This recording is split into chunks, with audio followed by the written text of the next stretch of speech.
240 გაყოფილი 3-ზე. როგორ შევასრულოთ ახლა ეს გაყოფა? ერთი ვარიანტი არის რომ უბრალოდ პირდაპირ ავიღოთ 240 და გავყოთ 3-ზე და რასაც მივიღებთ. დიდი რიცხვი გავყოთ 3-ზე. მეორე ვარიანტი არის რომ გავიმარტივოთ ცოტა საქმე, შევხედოთ 240 როგორც რაღაცა ორი რიცხვის ნამრავლს და აქედან შეიძლება უფრო მარტივი იყოს გაყოფის შესრულება. აი რას გულისხმობ. 240 რა არის? 240 არის 24 გამრავლებული 10-ზე, ხო? 24 ჯერ 10. აი ესეთი რაღაცა. ესე იგი მე შემიძლია ავდგე და 240 გადმოვწერო როგორც 24-სა და 10-ის ნამრავლი და ეს მერე გაყოფილი 3-ზე. ეს გამოსახულება გაყოფილი 3-ზე. ხა ეს გამოსახულება და ზედა გამოსახულება ზუსტად ერთი და იგივე, ერთმანეთს ემთხვევა, ხო? ანუ შინაარსი აქვს ერთი და იგივე, უბრალოდ 240 გადმოვწერე როგორც 24 ჯერ 10.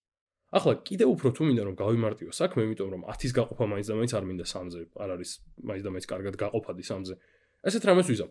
გავიხსენებ რომ 2 გამრავლებული 3-ზე იგივე რაც 3 გამრავლებული 2-ზე, ანუ ნამრავლში მნიშვნელობა არ აქვს თანმიმდევრობას მომრავლების. ამიტომ მე შემიძლია ეს გამოსახულება გადმოვწერო როგორც 10 ჯერ 24 გაყოფილი 3-ზე. აი ესე. ანუ 10 ჯერ 24 გაყოფილი 3-ზე. ახლა ეს ამბავი უფრო გამიმარტივებს მე საქმეს. რატომ? იმიტომ რომ შემიძლია 24 გავყო 3-ზე, ვიცი რომ 24 გაყოფილი 3-ზე, აი ეს რიცხვი იქნება 8 და ამიტომ გამომდის რომ მქონია 10 გამრავლებული 8-ზე. 10 გამრავლებული 8-ზე.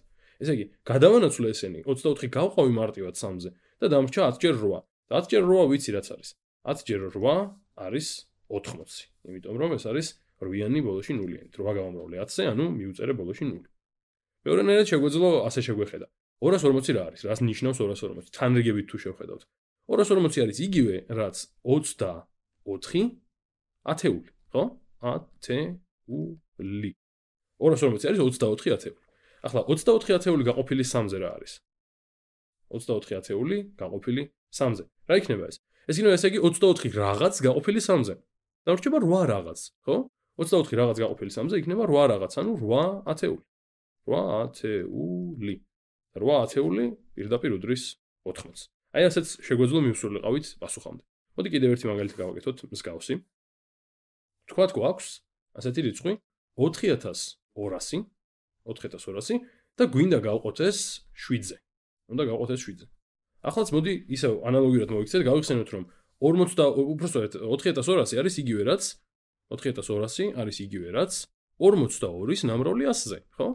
რატომ? იმიტომ რომ მე თუ 42-ს გავამრავლებ 100-ზე, ეს ნიშნავს რომ 42-ს უნდა მივუწერო 2 0 და მივიღებ 4200-ს. მაშინ მოდი ახლა ამასაც გადმოვწერე მსგავსად, ეს არის 42 ჯერ 100. 42 ჯერ 100. ეს უნდა გავყო მე 7-ზე. ანუ იგივე მაგალითია, ხო? მაგალითი არ შეცვლილა, უბრალოდ 4200 ბოდიში 4200-ს გადმოვწერე სხვანაირად. ეგ არის და ეგ. ახლა წინანდელებით მოვიქცევი და ამ ორ რიცხვს უბრალოდ შევუცვლი ადგილებს.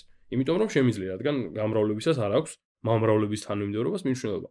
ამიტომ ეს იქნება იგივე რაც 100 გამრავლებული 42-ზე და შემდეგ ეს გაყოფილი უკვე 7-ზე. ეს გაყოფილი 7-ზე. აი ეს.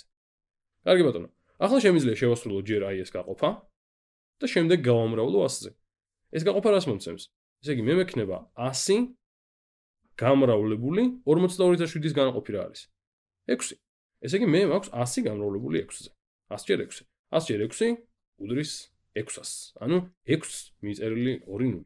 ესე იგი მთავარი იდეა აქ ის იყო, რომ აი ეს რიცხვი დამეშალა რაღაცნაირად და მე ერთ-ერთი მომრავლი მარტივად გამეყო 7-ზე და მე გამემრავლებინა მეორე მომრავლზე. და მართლაც ეგრე მოვიქეცი. უბრალოდ შუაგზაში გადავანაცვლე ეს ორი მომრავლი, რომ 42 7-იანთან მოხვედრილიყო და გაყოფა ეგრე შემესრულებინა. ეს არის და ეს.